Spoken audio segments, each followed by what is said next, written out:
औज़ु बिल्लाहि मिनश्शैतानिर्रजीम बिस्मिल्लाहिर्रहमानिर्रहीम। देखें जी, हमारे पास क्वेश्चन ये है कि आपने फाइंड द डी आर्स, कि आपने डी आर्स और D C's of the coordinate axis, यानी आपने इसके अंदर इस तरीके से करना है। ये फॉर एग्ज़ाम्पल हमारे पास जी एक्सिस है और ये फॉर एग्ज़ाम्पल हमारे पास एक्स एक्सिस है और ये फॉर एग्ज़ाम्पल वाई एक्सिस है। यानी मैंने बनाने की कोशिश की है, आप मुझसे बेहतर बना लीजिएगा कि ये हमारे पास इस तरीके से, इसमें ये एक्स एक्सिस है फॉर एग्ज़ाम्पल और ये हमारा वाई एक्सिस है और ये हमारे पास परपेंडिकुलर जी एक्सिस है। हमारे पास ना हमें क्या कहा गया है कि D R's direction ratios, D R stand for the direction ratio, D R's मालूम करें, डी सीज मालूम करें ऑफ द कोऑर्डिनेट एक्सिस, यानी X axis, Y axis, Z axis. इसके अंदर हमें कई दफ़ा हमें इस बात की ज़रूरत पेश आती है कि एक लाइन एक्स एक्सिस के पैरेलल है तो उसके डी आर्स भी वही होंगे जो एक्स एक्सिस के हैं। कभी वो कहेगा कि एक लाइन जो सी है जेड एक्सिस के पैरेलल है, तो जो लाइन जेड एक्सिस के पैरेलल होंगी 3D के अंदर, वो सारी की सारी जेड एक्सिस के पैरेलल होने के नाते वहाँ पर सबकी डी आर सेम होंगे। आप ना हर लाइन को ना ऐसे समझें, अगर आपके पास केस 1, यानी आप यूँ समझें केस 1, मैं ना अलग-अलग करके डिस्कस करना चाहूँगा सबको। ये लाइन एक्स एक्सिस है, अगर ये एक्स एक्सिस है तो एक्स एक्सिस में ये फॉर एग्ज़ाम्पल ओरिजिन है, ओरिजिन यानी 0 0, ये वाला पॉइंट ओरिजिन, और इसके ऊपर जितने भी पॉइंट्स लाई करेंगे उसमें पहला पॉइंट जो से पॉइंट की फॉर्मेट ऐसे होंगे 1 0 और उसके बाद 2 0, यानी ये हमारे पास 2 0 एंड सो ऑन। इसी तरह ये -1 0 और 0 इस लाइन के ऊपर होंगे और इसी तरह ये हमारे पास होंगे। फॉर एग्ज़ाम्पल ये पॉइंट्स हैं जी हमारे पास, यानी मैं इसको लिखना चाहूँगा एग्जांपल्स के तौर पर कि एक्स एक्सिस के ऊपर जो पॉइंट लाई करते हैं उनका जो फॉर्मेट होगा वो इस किस्म का होगा कि उसका फर्स्ट कोऑर्डिनेट जो है वो हमारे पास नॉन ज़ीरो हो सकता है, ज़ीरो भी हो सकता है, यानी ये भी पॉसिबिलिटी है, और ये भी पॉसिबिलिटी है कि वो नॉन ज़ीरो हो जाए। मसलन ये 3 0 0 और ये 1/2 0 और 0, उसके बाद 4 आपके पास फॉर एग्ज़ाम्पल -1 0 और 0, ये पॉइंट होंगे जी हमारे पास। आप जो मर्ज़ी यहाँ पे कर लें, 3√0 और 0, इसी तरह ये 8 और 0 और 0, इस तरह के पॉइंट होंगे जी हमारे पास इसमें एक्स एक्सिस के ऊपर। अब इसमें से ना कोई से 2 पॉइंट लेने, ये एक्चुअल किसके ऊपर है, ये इसके ऊपर पॉइंट है, यहाँ पर हो सकता है, इधर हो सकता है, इन्फिनिट पॉइंट है क्योंकि -∞ टू जो है यानी r³ हमारे पास है, यानी R3 के में से का एक सेट है जिसमें आपके पास क्या कहते हैं वाई कोऑर्डिनेट और जी कोऑर्डिनेट 0 होंगे, बाकी सारे नॉन ज़ीरो होंगे। इनमें से कोई से 2 पॉइंट ले लें डी आर्स मालूम करने के लिए, चाहे आप इसको कर लेते हैं ए और इसे पॉइंट को बी। मैं इसलिए कर रहा हूँ कि ये आपके लिए आसानी होगी कि आप इसकी कैलकुलेशन आसानी से कर सकते हैं। D hours of A B line, यानी ये पॉइंट 8 0, ये इसके ऊपर लाई कर रहे हैं, इसके ऊपर 3 0 0 और 8 0 0। तो हमारे पास क्या होगा जी, यहाँ ए लिख लें अपनी आसानी के लिए 3 0 और 0, और बी पॉइंट हम यहाँ पे ये ले लेते हैं 8 0 और 0। अब इसके अंदर से 8 -3, यानी बी में से ए के पॉइंट सब्ट्रैक्ट कर दें, 8 -3 और उसके बाद 0 -0, वाई कोऑर्डिनेट में से वाई कोऑर्डिनेट और 0 -0। तो डी आर्स आपके पास होंगे जी हमारे पास direction ratio of A B line, या हम इसको एक्स एक्सिस लाइन भी कहेंगे क्योंकि एक्स ये किसके ऊपर वाक़ है, ये एक्चुअल इधर ही वाक़ है, यानी कि आपके पास जो 3 0 है वो यहाँ पे फॉर एग्ज़ाम्पल है 3 0 0, और फॉर एग्ज़ाम्पल जो है यहाँ कहीं आपके पास 8 0 0 है। ये सारे पॉइंट ऐसे ही हैं। तो आपके पास D hours of the x axis line ये कितना आ गया जी, 5 और 0 और 0। एक्चुअली ये इस तरह लिखे हुए 5:0 और रेशो 0, इसको 1 से डिवाइड कर दें, ये 5 से डिवाइड कर लें, 5 से डिवाइड करेंगे तो 1:0 और 0 हमारे पास होगा। 1 से 5 से डिवाइड करने पर जो भी यहाँ नॉन ज़ीरो कांस्टेंट होगा उससे हम इसको डिवाइड कर देंगे तो वो हमारे पास उसका क्या कहते हैं डायरेक्शन रेशियोज आ जाएंगे। तो लिहाजा एक्स एक्सिस के जब भी पूछेगा ना कि डी आर्स क्या है तो 1:0:0 हमारे पास है। अब हम आते हैं कि इसके डीसीज कैसे मालूम किए जाते हैं। डीसीज मालूम करने का तरीक़ाकार क्या है। डीसीज यानी direction cosine of A B line के डीसीज हमारे पास कैसे मालूम किए जाते हैं। तो उसका तरीक़ाकार ये होता है कि हमने इसको एक वेक्टर बना लेते हैं। ये जो हमारे पास है 1 + 0 1i + 0j + 0k। अब इसकी मैग्नीट्यूड लेते हैं। मैग्नीट्यूड इसकी क्या होगी जी, इसकी यानी इसका यूनिट वेक्टर निकालते हैं तो और इस पे डिवाइड कर देते हैं इसे 1i + 0j + 0k और इसकी मैग्नीट्यूड हमारे पास क्या होगी जी 1 का स्क्वायर + 0 का स्क्वायर + 0 का स्क्वायर और अंडर रूट। मैग्नीट्यूड हम ऐसे ही फाइंड आउट करते हैं तो 1/1 यानी 1i आपके पास + 0j + 0k। तो आपके पास यहाँ पे आ जाएगा 1 का स्क्वायर 1 अंडर रूट आएगा और 1 अंडर रूट 1 ही रह जाएगा यानी 1 अंडर रूट और 1 अंडर रूट = 1। अब इसके अंदर देखें तो हमारे पास क्या कहते हैं यहाँ पे 1i 1/1i और +0/1 यानी वो 0 ही हो जाएगा +0/1k। इसका जो ith कंपोनेंट है इसको हम कॉज अल्फ़ा कहते हैं। Cos alpha where alpha beta are the direction angles जो कि 1 होगा ith कंपोनेंट। और उसके बाद और जो इसका jth कंपोनेंट है उसको कॉज बीटा कहते हैं। Where alpha beta are the direction angles of the x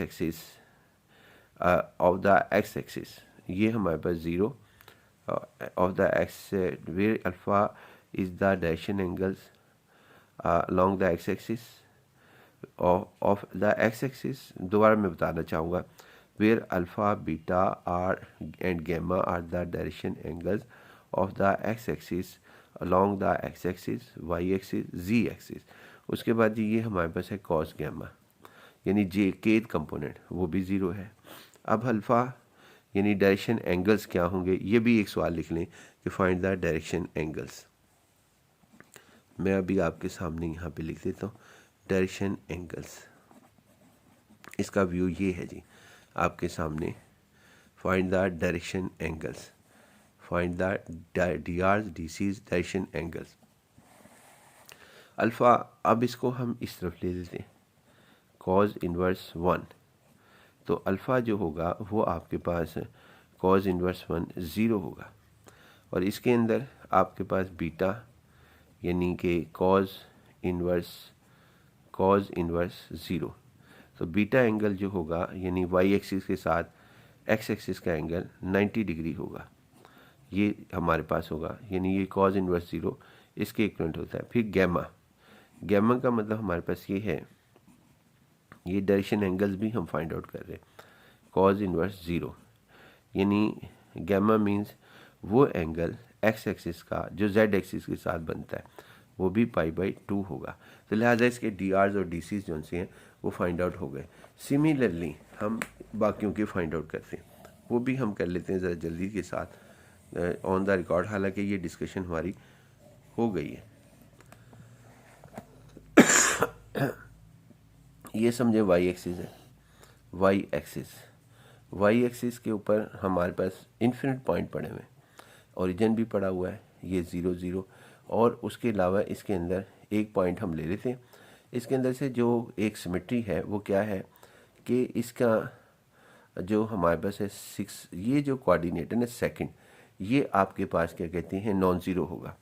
और यहाँ से भी एक पॉइंट ले लेते हैं कोई एक 0 से लेफ़्ट साइड पर, फॉर एग्जांपल वो 0 -3 और 6 है, कोई तो पॉइंट होगा ना। आप चाहे इधर ले लें चाहे इधर ले लें और इस तरह की फॉर्मेट भी बना के ले सकते हैं, इससे कोई फ़र्क नहीं पड़ता कि आप इसमें 3 अंडर रूट वाला ले लेते हैं करके देख लेना बेशक, क्योंकि जब भी आप लेंगे ना 3 अंडर रूट ले लिया और 1/2 ले लिया तो आपके पास फ़र्क क्या पड़ेगा, सिर्फ और सिर्फ ये फ़र्क पड़ेगा, वो जो 3 अंडर रूट माइनस 1/2 है वो यहाँ आ जाएगा, और जब वो यहाँ आएगा उसी से उसको डिवाइड करेंगे तो ये हमारे पास आ जाएगा। ये तो कोई फ़र्क नहीं डालेंगे क्योंकि 0 माइनस 0 वैसे ही रहेगा, 0 माइनस 0 यही रहेगा। यहाँ पर 3 अंडर रूट माइनस 1/2 होगा। अगर ये पॉइंट और ये पॉइंट को डिस्कस करेंगे तो 3 अंडर रूट माइनस 1/2 यहाँ आ जाएगा, और उसकी से हम डिवाइड करेंगे तो ये जिससे हमने यहाँ 5 से डिवाइड किया था। तो डायरेक्शन रेशियोज़ और उसके ऊपर डायरेक्शन कोसाइंस और एंगल्स पे कोई फ़र्क नहीं पड़ता। फ़िलहाल ये हमारे पास आया जी, हम D R's direction ratios of Y axis, D C's of Y axis और डायरेक्शन एंगल जो से हैं वो हम मालूम कर रहे हैं। तो हम इस पॉइंट को ए कह लेते हैं, किसी एक को, ये चलें इसे ए कह लेते हैं और इसे बी कंसीडर कर लेते हैं। अब हम D hours of Y axis line, इसका नाम देखें, मैंने वाई एक्सिस लाइन रख दिया या वाई एक्सिस कर दें। जैसा यहाँ पे मैंने इसका नाम ए बी रखा था, यानी इसका D hours of A B line, आप चाहें तो ये रख लें ए बी लाइन, और आगे फिर ब्रैकेट में लिखना पड़ेगा वाई एक्सिस, तो या इसका नाम दूसरा आप ये भी रख लें D hours of A B, क्योंकि इस टाइम इस सिनेरियो में ए बी जो है वो वाई एक्सिस के लॉग है, लिहाजा ये वाई एक्सिस के ही बनेगा, हमारे पास वाई एक्सिस के ही डी आर्स निकलेंगे। तो डी आर्स कैसे निकलेंगे जी, बी में से ए के पॉइंट सब्ट्रैक्ट कर दें, इसका एक्स कोऑर्डिनेट है 0 और इसका एक्स कोऑर्डिनेट 0, 0 माइनस 0, उसके बाद यहाँ पर 6 और -3 +3 हो जाएगा, फिर 0 माइनस 0 हो जाएगा। तो डी आर्स इसका दूसरा नाम हमारे पास वाई एक्सिस लाइन है, तो ये 0 हो गया और ये 9 हो जाएगा और ये 0 हो जाएगा, 0 माइनस 0, 6 + 3, 0 माइनस 0। उसके बाद 9 से इसको जो यहाँ कांस्टेंट होगा ना, चाहे वो पॉइंट्स में हो चाहे वो अंडर रूट में हो, उसी से हम डिवाइड कर देंगे, तो ये हमारे पास आ जाएगा 0, 1 और उसके बाद 0।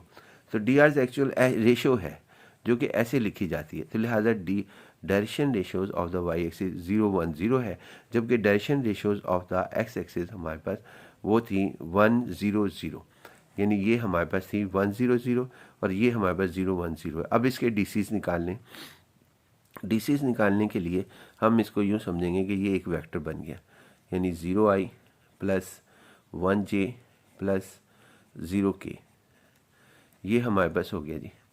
अब इस वेक्टर की यूनिट वेक्टर निकालना है इसका, यानी कि हम इसका नाम ए वेक्टर रख लें या ना भी रखें, 0i + 1j डायरेक्ट ही निकाल लें 0k, इसका जो वाई एक्सिस के डी आर्स की मदद से वेक्टर फाइंड आउट किया था। अब इसका जो यूनिट वेक्टर होगा उसी को हम डीसीज कहेंगे, यानी इसके डीसीज जो से होंगे उसी का नाम हमारे पास से ये बनेगा। तो इसके अंदर यूनिट वेक्टर चले ले लेते हैं, unit vector A vector over A vector की मैग्नीट्यूड, ए का ही वेक्टर, इसको ऐसे भी कर सकते हैं।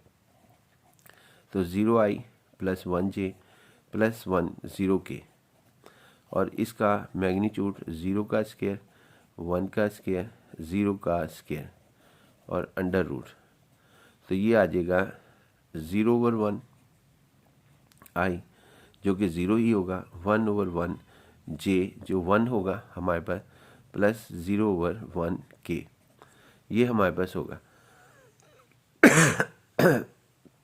अब जो ith कंपोनेंट होता है यूनिट कंपोनेंट में, वो उसको हम अल्फ़ा कहते हैं, कॉज अल्फ़ा। अब 0 ये ith कंपोनेंट है और कॉज बीटा ये हमारे पास 1 है, और कॉज गैमा जो कि kth कंपोनेंट है वो भी 0 है। यहाँ पे अल्फ़ा बीटा क्या कहलाएंगे, where alpha beta gamma are the direction angles of Y axis along x axis,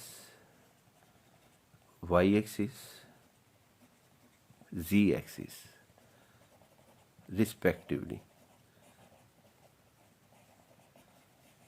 यानी ये हमारे पास होगा।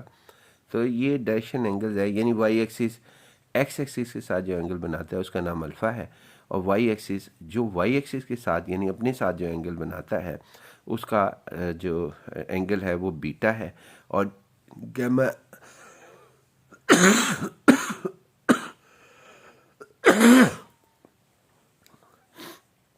और वाई एक्सिस जी एक्सिस के साथ जो एंगल बनाता है वो गैमा है। इसमें से अल्फ़ा की वैल्यू फाइंड आउट कर लें। तो कॉज इनवर्स 0। एक बात जहन में रहे कि मैंने यहाँ पे ना alpha beta gamma find out किए थे, ये अल्फ़ा बीटा गैमा, लेकिन यहाँ पे मैंने कहा था alpha beta are the direction angle, alpha beta are the direction angles of X axis along X axis Y axis Z axis respective. यहाँ पे ये डेफिनेशन थी, और इसको हम क्या लिखेंगे जी, बीटा कॉज इनवर्स 1 और फिर गैमा आपके पास cos inverse 0। Alpha is equal to 0 sorry pi by two cos inverse 0 pi by 2 होता है हमारे पास, और उसके बाद बीटा इज इक्वल टू 0 और कॉज इनवर्स 1 आपका 0 होता है, और गैमा पाई बाई 2। ये हमारे पास डायरेक्शन एंगल आ गए। सिमिलरली आप इसको भी हल कर सकते हैं। सिमिलरली अब हमने z एक्सिस के बनाने, आप दोबारा यहाँ पे ये इसको लिख लें, हालांकि ये यहाँ पर किसी और तरह बने हुए z एक्सिस इस तरह ऊपर करके बनाया हुआ है, ये z एक्सिस ये z एक्सिस ऊपर बनाया हुआ है, लेकिन मैं कहता हूँ आप समझने के लिए आप ऐसा कर लें। अब ये ओरिजिन है, यानी ये हमारे पास ओरिजिन, और जो ये पॉइंट यहाँ पे ना हम एक पॉइंट लेते हैं जिसका नाम, और एक यहाँ ले लेते हैं ए पॉइंट में। अब z एक्सिस में होता ये है कि x कोऑर्डिनेट भी हमेशा 0 होता है और y कोऑर्डिनेट भी 0 होता है, और यहाँ पे फॉर एग्जांपल -1 ले लेते हैं, और यहाँ पे b आप इसके अलावा भी ले सकते हैं, बस शर्त क्या होगी कि x और y कोऑर्डिनेट 0 रखेंगे, और यहाँ जो मर्ज़ी कांस्टेंट आप रख लें, मसलन इस दफ़ा मैं 7 रख लेता हूँ। तो डी आर्स, अब इसमें ना मैं डायरेक्ट ही करूँगा, ये z एक्सिस के लिए मैं कर रहा हूँ D hours of the z axis. बाकी सिमिलरली है जिस तरीके स्टेप हुए, तो ये 0 आ जाएगा, 0 माइनस 0, फिर 0 माइनस 0, ये भी 0 आ जाएगा, और 7 + 1 8 आ जाएगा हमारे पास। तो इसकी रेशो जो सी बनेगी 0 0 1 बनेगी जब हम 8 से डिवाइड करेंगे। तो z एक्सिस के डी आर 0 0 1 होंगे, और डी सीज के यहाँ पे यही जुमला दोबारा लिखेंगे हम कि alpha beta gamma are the direction angles, सिर्फ एक लफ्ज़ का चेंज होगी, डायरेक्शन एंगल्स वो क्या चेंज होगी जी हमारे पास, और ये हर दफ़ा करनी है एग्ज़ाम में। आप अगर आपके पास ये कहते हैं कि आप एक्स एक्सिस के और वाई एक्सिस जी एक्सिस के direction angle D C D R मालूम करें, तो ये इस दफ़ा जो है थर्ड पार्ट में, क्योंकि ये तीसरा पार्ट कर रहे हैं, पहले एक्स एक्सिस का क्या, फिर वाई एक्सिस का क्या, अब जी एक्सिस का, तो ये हमारे पास क्या होगा जी, यहाँ वाई एक्सिस लिखा था, अब जी एक्सिस लिखेंगे, बाकी जुमला यहाँ से लेके यहाँ तक वही होगा, जी एक्सिस अलॉन्ग एक्स एक्सिस के जी एक्सिस वाई एक्सिस और जी एक्सिस, यानी S G axis x axis के साथ अल्फ़ा एंगल बनाता है, जी एक्सिस वाई एक्सिस के साथ बीटा एंगल बनाता है, जी एक्सिस के साथ गैमा एंगल बनाता है। तो हमारे पास इसके अंदर से इसको यूनिट वेक्टर में चेंज करेंगे दोबारा, यानी ए वेक्टर 0i + 0j और +0 1k, ये हमारे पास होगा 1 0 0 1, इसको 0i 0j +0 1k। उसके बाद इसका यूनिट वेक्टर निकालेंगे इस फार्मूले के अंदर जिस तरह हमने यहाँ पे फाइंड आउट किया था। ये आप चाहे डायरेक्ट ही कर लेते हैं, उससे भी कोई फ़र्क नहीं पड़ता, जैसा मैंने यहाँ पर किया था इसके अंदर एक्स एक्सिस में, ए वेक्टर और यूनिट वेक्टर, ए वेक्टर की मैग्नीट्यूड जो कि हमारे पास मैं डायरेक्ट कर रहा हूँ 0 1 1 i यानी 0i प्लस 0/1 j प्लस 1/1 के हमारे पास आएगी ए वेक्टर की मैग्नीट्यूड 1 ही आएगी। तो इसमें कॉज अल्फ़ा कितना आएगा जी, कॉज अल्फ़ा 0 होगा और कॉज बीटा हमारे पास 0 होगा और कॉज गैमा हमारे पास 1 होगा। हर दफ़ा अल्फ़ा बीटा गैमा की डेफिनेशन मैंने डिफरेंट लिखी है तीनों पार्ट्स के अंदर। जब हमने एक्स एक्सिस का किया तब भी मैंने डिफरेंट बताया कि और इधर भी डिफरेंट बताया। देखें यहाँ वाई एक्सिस का फ़र्क है, इधर एक्स एक्सिस है और इधर जो है वो जेड एक्सिस का फ़र्क है। तो अल्फ़ा जो होगा वो हमारे पास होगा 90 यानी 90 डिग्री और उसके बाद यहाँ बीटा जो होगा आपके साथ बीटा वो भी 90 होगा और गैमा जो होगा वो आपके जेड एक्सिस के साथ एंगल 0 बनेगा। यहाँ पे हमारा सवाल कंप्लीट होता है। हमने डी आर्स भी निकाल लिए और डी सीज भी निकाल लिए। डी सीज जो उनसे होंगे वो ये कहलाएंगे cos alpha, cos beta, cos gamma. बाकी जो उनसे वैसे ही रहेगा। अल्लाह हाफिज़।